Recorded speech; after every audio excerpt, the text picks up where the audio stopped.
구약성경 구면에 있습니다.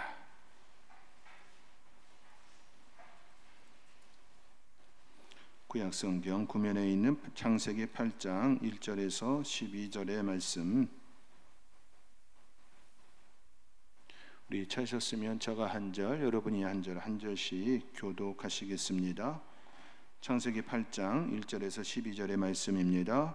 하나님이 노아와 그와 함께 방주에 있는 모든 들짐승과 가축을 기억하사 하나님이 바람을 땅 위에 불게 하심에 물이 줄어들었고,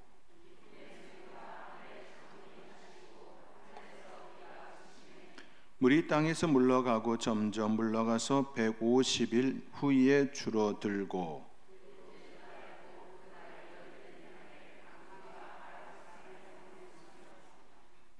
물이 점점 줄어들어 열째 달 곧 그 달 초 하룻날에 산들의 봉우리가 보였더라.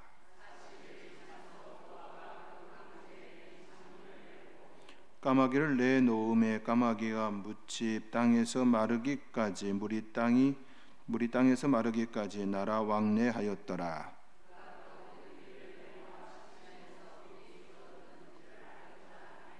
온 지면에 물이 있으므로 비둘기가 발 붙일 곳을 찾지 못하고 방주로 돌아와 그에게로 오는지라. 그가 손을 내밀어 방주 안 자기에게로 받아들이고,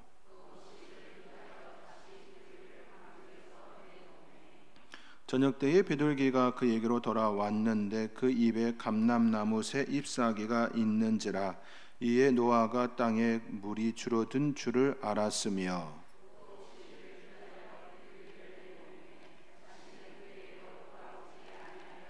하나님은 정의와 공의의 하나님이십니다. 고로 하나님은 죄와 함께 지낼 수가 없습니다. 아담과 하와 이후 죄가 세상에 점점 가득 찼습니다. 하나님의 말씀을 어긴 것으로 시작된 아담과 하와가 선악을 알게 하는 나무의 실과를 따먹는 그 사건 이후에 그의 자녀들 안에 또 죽이는 일이 일어났고, 그 일들이 점점 세상에 가득하여 졌습니다. 하나님은 세상을 심판하셨습니다. 더 이상 제가 세상에 가득한 것을 더 이상 기다릴 수 없었지요. 더 이상 볼 수 없었습니다. 그리하여 하나님께서는 세상을 심판하셨습니다. 인간을 향한 최초의 심판은 물의 심판, 홍수의 심판이었습니다. 호흡이 있는 자들은 모두 죽음이었습니다. 호흡이 있는 모든 이들은 다 죽었습니다. 이는 말씀대로 된다는 것을 확인하는 시간이기도 합니다. 선악을 알게 하는 나무의 실과를 먹으면 반드시 죽으리라는 그 말씀이 이루어진 사건입니다. 이미 생명의 날이 차서 죽은 이들도 있었지만 심판에 의한 죽음까지는 생각지 못했던 부분이었을 것입니다. 그들의 생각에 천수를 누리다 죽었으니, 늙어 죽으니 이 죽음이 하나님의 말씀을 어김으로 인하여 우리에게 도래한 죽음이다, 그렇게 받아들이지 못했을 것입니다. 그러나 물의 심판을 통하여 하나님께서는 분명하게 선언하심이 되었습니다. 호흡이 있는 모든 이들의 죽음을 통하여 선악을 알게 하는 나무의 실과를 먹으면 죽으리라는 그 말씀이 확연하게 세상에 선언되어지는 시간이었습니다. 그렇지요. 지금까지는 늙어서 죽는구나 이런 생각이었겠지만, 노아 때의 홍수의 그 심판을 통하여서 하나님의 말씀을 어김으로 인하여 우리가 죽는구나, 죽었구나, 이 생각이 각인되어지는 시간이었다라는 말씀입니다. 한순간에 일어난 물의 심판은 인간은 반드시 죽게 된 존재임을 분명하게 마음속에 새기는 그 시간이 되었습니다.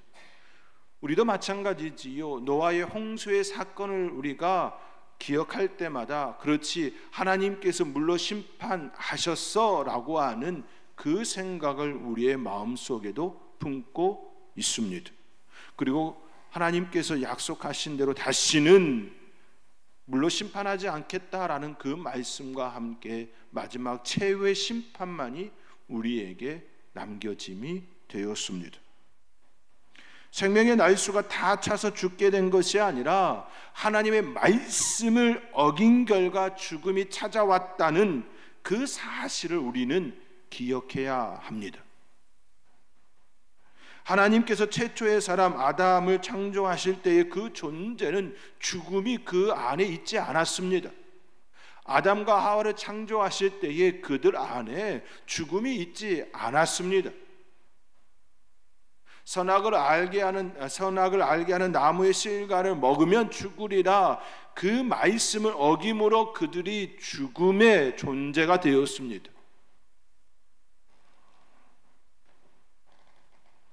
하나님의 말씀을 어긴 결과가 바로 죽음이었습니다.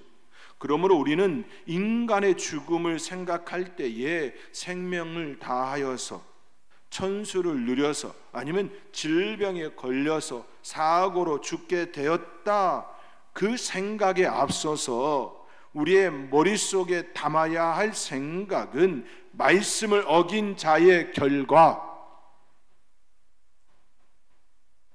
호흡이 있는 모든 이들은 아담의 후손은 하나님의 말씀을 어긴 결과로 죽게 되었다, 죽음이다, 이 생각을 품어야 합니다. 우리의 죽음은 말씀을 어긴 결과로 일어난 것입니다. 원래 우리의 존재는 하나님께서 창조하신 그 최초의 인간, 그 인간은 우리도 다 포함되어 있는 것이지요. 그 안에 다 포함되어 있는 존재들입니다. 그 존재는 죽음의 존재가 아니었습니다. 말씀을 어김으로 죽음의 존재가 되어졌습니다. 그런데 그 생각이 우리의 삶의 자리에 늙어서 죽게 되었다, 질병에 걸려서 죽게 되었다, 사고로 죽게 되었다, 그렇게 둔갑이 되었습니다. 세상 사람들이 생각할 때에 하나님의 심판, 하나님의 말씀을 어겨서 죽게 되었다, 그 생각을 갖지 않습니다. 믿는 사람들도 그 생각이 먼저 이어야 하는데 그렇지가 않습니다. 늙어서 죽게 되었고, 질병에 걸려서 죽게 되었고, 사고로 죽게 되었다, 그 생각이 먼저 들어가 있습니다. 잘못된 생각입니다. 그렇지가 않습니다. 말씀에 의하면 말씀을 어겼기 때문에 죽음이 다가온 것입니다.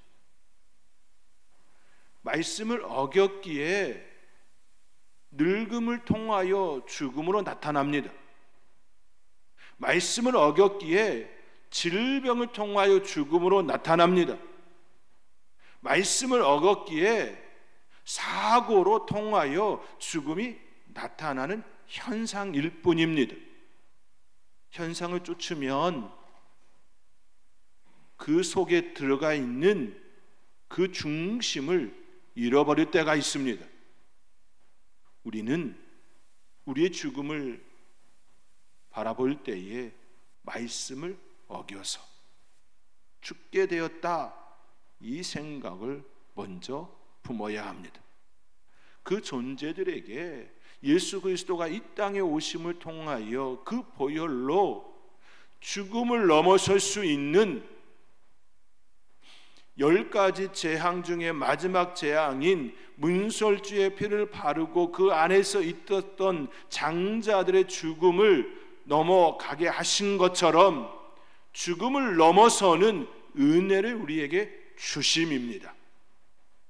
예수 그리스도 안에 있으면 죽음이 나를 역사하는 것이 아니라 그 죽음을 넘어서는 그 역사 가운데 우리가 있게 된 것입니다.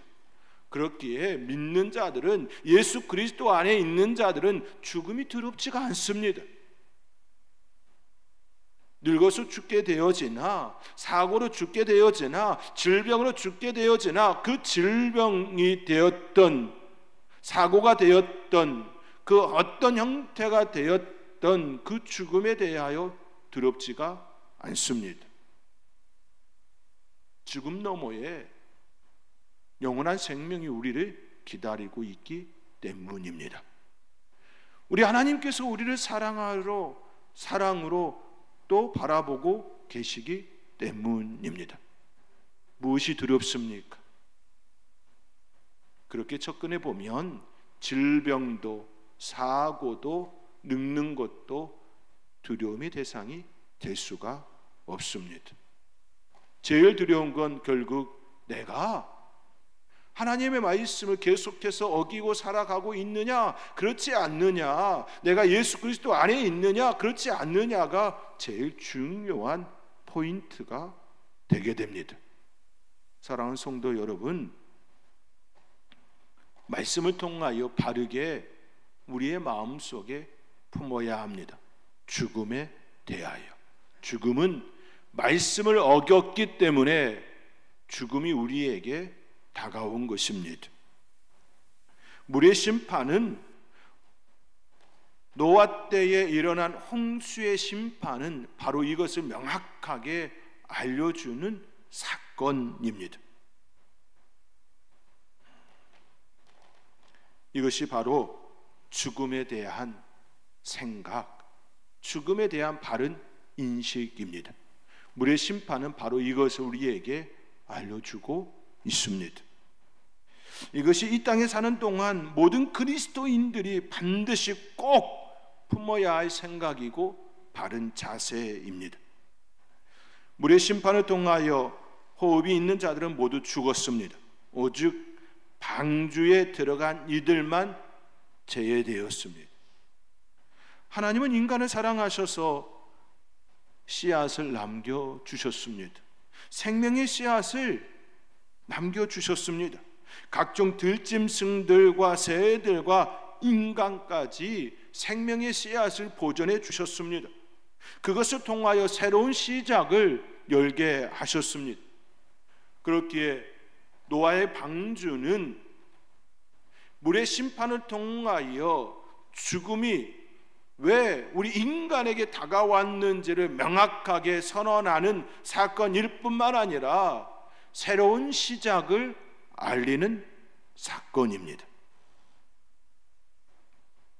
그들을 통하여 새로운 시작을 열게 하셨습니다. 오늘 본문은 그 새로운 시작을 말씀합니다. 새로운 시작은 그침, 멈추는 것으로부터 비롯됩니다. 2절의 말씀입니다. 우리 함께 2절의 말씀 함께 읽겠습니다.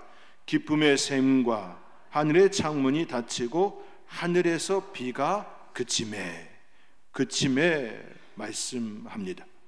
1절에서는 비슷한 표현으로 하나님이 바람을 땅에 불게 하심에 물이 줄어들었고, 2절에서는 비가 그치고, 3절에서는 150일 후에 줄어들고, 그침입니다. 새로운 시작은 그침으로부터 비롯됩니다. 기쁨의 샘과 하늘의 창문을 닫아주시고 비를 그치게 하셨습니다. 쏟아지고 솟았던 것들이, 하늘 위에 있는 궁창이 위에 물이 쏟아졌던 것들이, 또 땅 아래에 깊은 샘들이 솟았던 것들이 그침으로 새로운 시작이 열리게 되었습니다. 그침으로써 새로운 시작이 열리게 되었습니다. 이것이 바로 하나님의 은혜입니다. 하나님께서 1절의 말씀과 같이 기억하셨습니다. 기억하셨다라는 의미는 긍휼히 여기셨다, 불쌍히 여기셨다, 그들의 처지를 생각하셨다라는 뜻입니다. 하나님께서는 방주에 있는 이들을 생각하셔서 더 이상 비가 내리지 않도록 하셨습니다. 그치게 하셨습니다. 그침입니다. 새로운 시작은 하나님께서 그들을 기억하셔서 돌보셔서 불쌍히 여기셔서 그치게 하심으로 시작되었습니다. 그치게 하심이 은혜이고 축복입니다.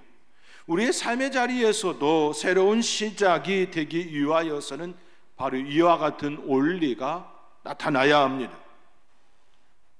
하나님의 은혜의 자리에 들기 위해서는 먼저 기존의 것들을 멈춰야 합니다. 기존의 것들을 그쳐야 합니다. 그치고 옮겨와야 합니다. 그렇게 회개라고 표현하지요. 돌아선다라는 의미입니다. 내가 간역을 삼았던 그것, 하나님께서 보시기에 아니다 하신 그 간역이 벗어나 하나님께서 말씀하시는 그 간역을 향하여 돌아서는 것, 그게 회개지요. 그침과 함께 돌아서는 것, 그칠 때에 새로운 시작이 우리에게 열립니다. 멈추지 않으면, 그치지 않으면 새로운 시작이 열리지가 않습니다. 우리의 삶에 새로운 것을 시작하기를 원하신다면 기존의 것들 중에 멈춰야 할 것을 먼저 점검해야 합니다. 예를 들어 알코올 중독이라면 알코올 섭취를 멈춰야 합니다. 이성 중독이라면 다른 이성을 만나는 것을 멈춰야 합니다. 배우자를 두고서 다른 이성에 계속해서 섭취하고 또 섭취하는 그런 습성을 가지고 있다면 멈춰야 합니다.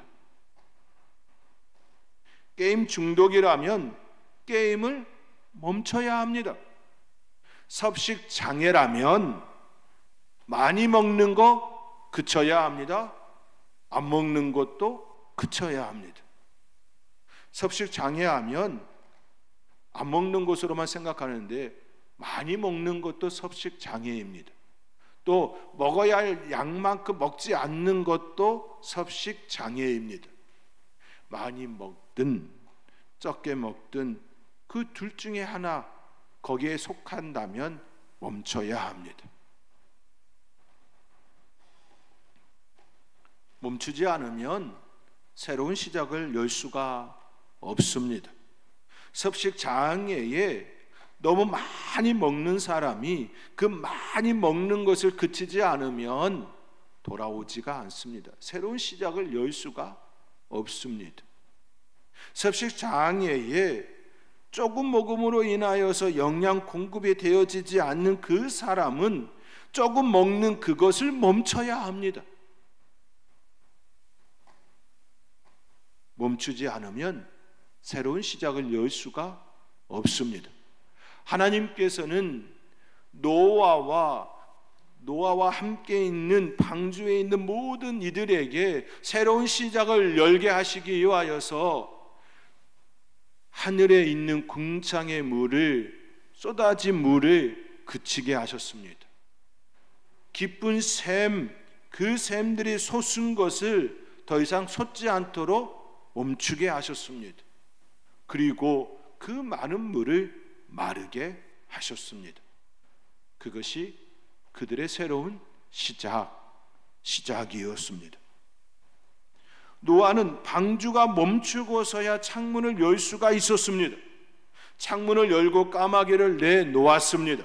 까마귀는 물이 땅에서 마르기까지 왕래하였습니다. 더 이상 오지 않는 까마귀로 인하여 다음으로 비둘기를 내놓았습니다. 비둘기가 돌아왔습니다. 7일을 기다려 다시 비둘기를 내놓았습니다. 다시 내놓았을 때에 비둘기가 감람나무 새 잎사귀를 입에 물고 돌아왔습니다. 고대 올림픽에서 우승자에게 감람나무 가지로 만든 화관을 씌워준 전통이 있습니다. 그렇지요? 이 유래는 바로 오늘 본문에서 유래된 일입니다. 오늘 본문에서 유래되었습니다. 비둘기가 물고 온 감람나무 그 잎사귀, 이것을 가지고 고대 올림픽 때 그 정신을 담았습니다. 비둘기가 물고 온 감람나무 잎은 평화를 의미합니다. 홍수로 다 죽은 그 땅이 새로운 시작, 새로운 희망, 새로운 평화, 새로운 세상이 열렸음을 의미합니다. 그렇게 비둘기는 평화를 상징합니다. 감람나무 잎은 소망과 희망과 평화를 상징합니다. 고대 올림픽에서 우승자에게 감람나무 가지로 만든 하가를 씌워준 이유도 여기에 있었고, 또 체전이 열릴 때마다 비둘기를 날렸던 이유도 여기에 있었습니다. 제가 어렸을 때에 청소년 시절에 체전이 있을 때면 늘 비둘기를 날리는 것을 보았습니다. 저 기억으로는 서울 올림픽 때도 비둘기를 날린 것으로 기억하고 있습니다. 그 이유가 무엇입니까? 성경에 나온 오늘 본문의 말씀같이 새로운 시작, 평화의 땅, 소망을 가리키고 있기 때문입니다. 심판이 그치고 새로운 시대를 허락하심을 의미합니다. 하나님께서는 이처럼 호흡이 있는 자들에게 새로운 시작을 선물로 주셨습니다. 그치게 하시고 새로운 시작을 열게 하셨습니다. 그러므로 우리의 삶도 예수 그리스도 안에서 새로운 삶, 시작을 가져야 합니다. 세례를 받는 의미도 이와 똑같지요. 나는 죽었고 새롭게 시작합니다. 죽음과 시작, 멈춤과 시작.